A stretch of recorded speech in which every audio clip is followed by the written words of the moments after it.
सावित्री 2 बेटों की माँ थी। उसे इस बात पर बड़ा घमंड था। वो मानती थी कि बेटे घर की शान होते हैं। ये ले सावित्री, मिठाई खा, मेरे यहाँ पोती पैदा हुई है। ये सुनते ही सावित्री मुंह बना के कहती है, अरे तू तो लुट गई, बर्बाद हो गई, तेरे यहाँ लड़की पैदा हो गई। अरे तू ऐसा क्यों कह रही है? मैं तो बहुत खुश हूँ। अरे जब तेरी पोती के पीछे तुझे खर्चे पर खर्चे करने पड़ेंगे ना, तब ये तेरी सारी खुशी गम में बदल जाएगी। पहले लड़की की पढ़ाई लिखाई का खर्चा, फिर उसकी शादी का खर्चा।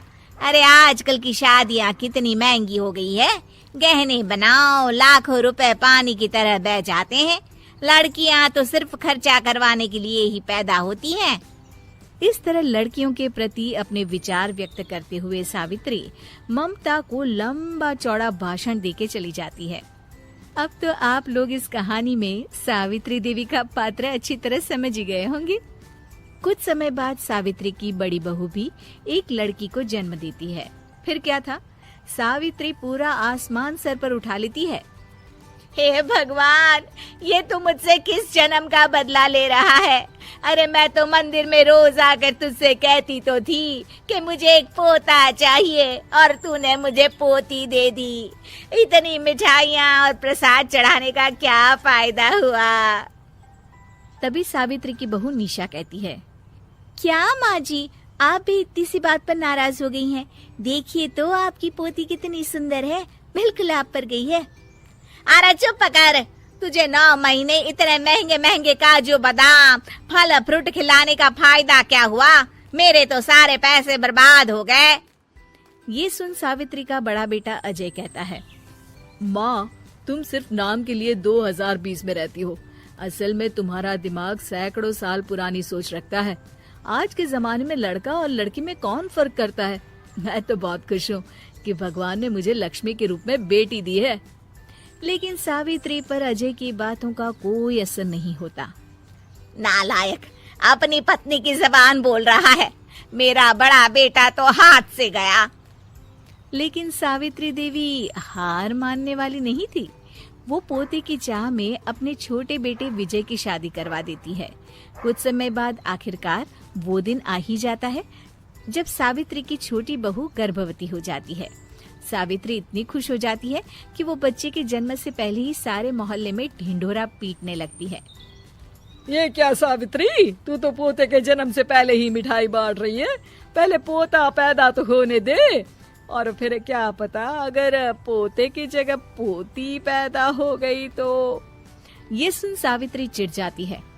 अरे अपनी काली जबान मत चला, मेरी मिठाई खा के मेरा ही बुरा सोच रही है। बड़ी आई, ला मेरी मिठाई वापस कर।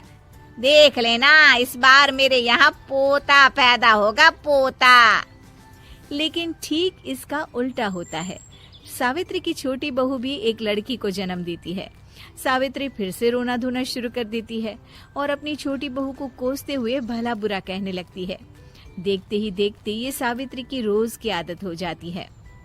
एक दिन उसकी इस आदत से परेशान होकर विजय अपने भाई अजय से कहता है, भैया, माँ खुद एक औरत होकर हमारी बेटियों को पसंद नहीं करती, उल्टा उन्हें रोज कोसती रहती है। मुझे माँ की यह आदत बिल्कुल पसंद नहीं आती। अरे तू ठीक कहता है, मैं भी अब माँ से तंग आ गया हूँ। अच्छा, तो अब तुम दोनों इस तरह पीठ पीछे मेरी बुराई भी करने लग गए हो?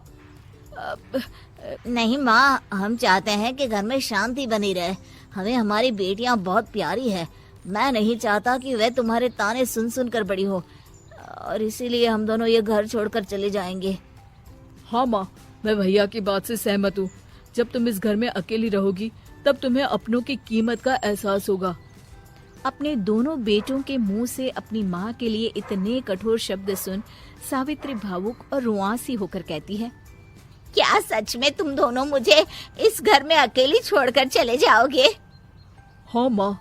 हाँ माँ, अब पानी सर के ऊपर जा चुका है। मैं तुम दोनों के बिना नहीं रह सकती। अपनी सास के आंसू देख अजय और विजय की पत्नी अपने पतियों से लड़ पड़ती है। अरे जिसे जाना है वो जाए, मैं माँ जी को छोड़कर कहीं नहीं जाने वाली। भाभी, आप ये क्या कह रही हैं? वही जो तुम सुन रहे हो, दीदी बिल्कुल सही कह रही है। हम बेटियों के संस्कार हमें सिखाते हैं कि सास माँ समान नहीं बल्कि माँ ही होती है और उस माँ की जिंदगी भर सेवा की जाती है। बेटे अपना फर्ज भूल सकते हैं, लेकिन बेटियां नहीं। आप दोनों शौक से जा सकते हैं। माँ जी, हम दोनों के रहते आपको किसी बात की फिक्र करने की जरूरत नहीं। फिर क्या था, सावित्री के ऊपर छाए बेटों के घमंड के बादल उसकी बेटी स्वरूप बहुओं के तेज के आगे आंसू के रूप में परिवर्तित होकर सावित्री की आंखों से बहने लगते हैं और वो उन दोनों को गले लगा लेती है। मैं जिंदगी भर बेटियों को कोसती रही, लेकिन आज तुम दोनों को देख मुझे समझ आ गया कि बड़े अभागे होते हैं वो लोग जिनके घर बेटियां नहीं होती।